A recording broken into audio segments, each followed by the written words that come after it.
Entre 4 et 9 millions de morts depuis 1993. Certains vont même bien au-delà de ces chiffres jusqu'à parler de 12 millions de morts.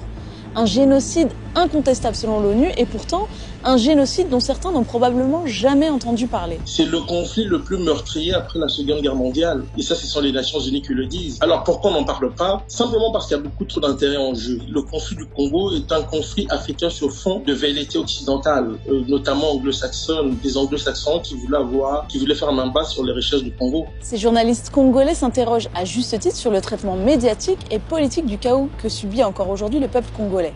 Comment et pourquoi des millions de morts ont ainsi pu être passés sous silence, si peu documentés, et comment se fait-il que la communauté internationale ait si peu réagi? Il ne faut pas qu'on oublie que les gros groupes médiatiques sont toujours financés. Il y a énormément de lobbying derrière les médias et je pense que, étant donné l'implication et les profits, les gros profits que font aujourd'hui les multinationales occidentales sur le sous-sol congolais, mettre la lumière sur ce qui se passe au Congo, je pense que c'est juste pas bon pour les finances, c'est pas bon pour le profit. En gros, aujourd'hui, on peut clairement affirmer que tous les pays industrialisés et la grande majorité des multinationales ont un intérêt quant aux ressources énergétiques et aux minerais présents en RDC. Car il faut bien comprendre de ce dont on parle, la RDC, c'est le deuxième plus grand pays d'Afrique, c'est 4 fois la France ou 80 fois la Belgique, l'ancien pays colonisateur. Et c'est pour ça qu'on parle de pays-continent. Mais c'est surtout une multitude de ressources naturelles et de minerais stratégiques, dont la liste, beaucoup trop longue à développer en totalité, contient notamment du cobalt, du pétrole, des diamants, de l'uranium. Et on estime que 80% des réserves mondiales de coltan se retrouvent en RDC. Et ce minerai-là, on en profite tous, puisqu'il est présent dans tous nos objets électroniques du quotidien, nos ordinateurs, nos voitures et nos téléphones portables. Quand je dis 1 minute de silence, quand tu m'appelles sur mon phone en mémoire des Congolais morts pour mon iPhone, c'est que c'est vrai, même moi, j'en ai un dans ma poche, sans lequel je pourrais pas vivre, mais par moment, c'est important que je pense aux personnes qui ont versé leur sang pour ça. Beaucoup d'États sont impliqués et gagnent au maintien de l'instabilité au Congo. Quand on voit l'importance du coltan dans les enjeux de concurrence entre multinationales, on comprend qu'il n'y a aucun pays industrialisé qui pourrait affirmer, d'ailleurs il préfère ce terme, qui pourrait affirmer qu'aujourd'hui il n'y a pas de lien, ils n'ont pas de commerce avec le Congo. Mais alors vous me direz, ok, c'est un pays riche en ressources naturelles, comme d'autres pays en Afrique, mais quel rapport avec le génocide ou les massacres de population ? Eh bien, en réalité, la situation en RDC est extrêmement complexe et on y reviendra plus tard. Elle ne peut être expliquée sans raconter son histoire et notamment son histoire coloniale. Mais aujourd'hui, si on devait résumer la raison de ces massacres, de ces millions de déplacés, de ces dizaines de milliers de femmes violées, c'est l'exploration de ces ressources naturelles. On présente aujourd'hui le conflit comme étant une affaire entre barbares africains, alors qu'en réalité, il s'agit d'une guerre de basse intensité, c'est-à-dire c'est une guerre de haute intensité, une guerre chaude qui est devenue une guerre avec le temps de basse intensité, avec les mêmes velléités, avec les mêmes objectifs.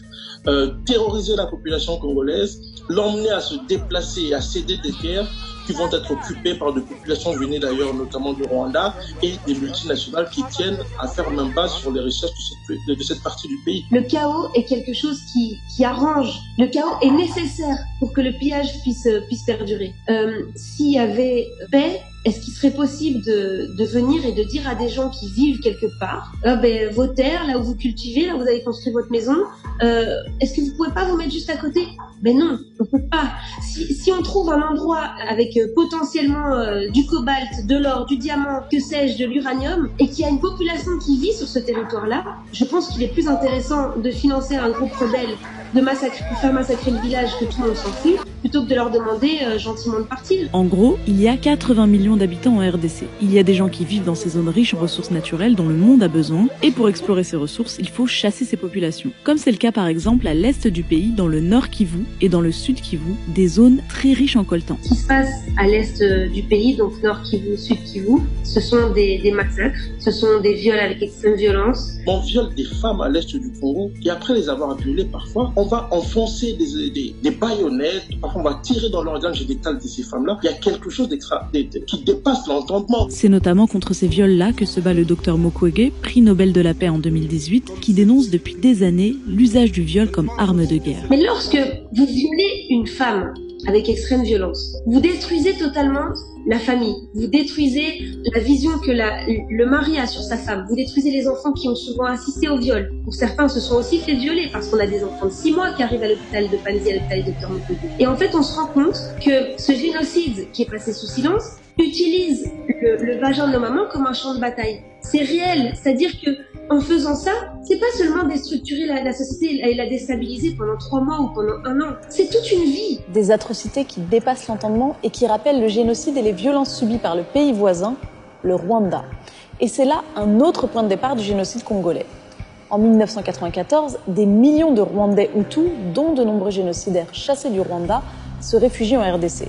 Des terres sont accaparées par l'armée rwandaise, des massacres sont perpétrés comme au Rwanda et des viols sont commis avec extrême violence. Donc on a toute une série de facteurs liés à la fois à la fuite des génocidaires, mais aussi à leur instrumentalisation après, qui va expliquer l'installation de la violence. Mais en réalité, cette violence extrême que connaît le peuple congolais remonte bien plus loin dans son histoire, et notamment dans son histoire coloniale. Depuis le 19e siècle, il a été l'objet de tous les appétits. Une première phase qui était autour des richesses liées au caoutchouc et qui a donné un vrai désastre au Congo, puisque ça a été une des colonisations les plus dures, une des colonisations les plus barbares. Et là encore, des millions de morts, 5 à 8 millions, peut-être même 10. L'une des conquêtes coloniales les plus sanglantes du 19e siècle. Adam Hochschild, journaliste américain qui a publié une enquête sur la colonisation du Congo belge, parle d'Holocauste oublié. Il raconte la barbarie du roi belge Léopold II qui, pour faire prospérer le commerce d'ivoire et de caoutchouc, met en place une exploitation impitoyable. Esclavage, déportation, travail forcé, flagellation, torture et mutilation avec l'une des plus répandues, les mains coupées. Voilà plus d'un siècle que les Congolais subissent massacre sur massacre, génocide sur génocide, que le monde entier profite de leurs richesses pendant qu'eux figurent parmi les plus pauvres de la planète.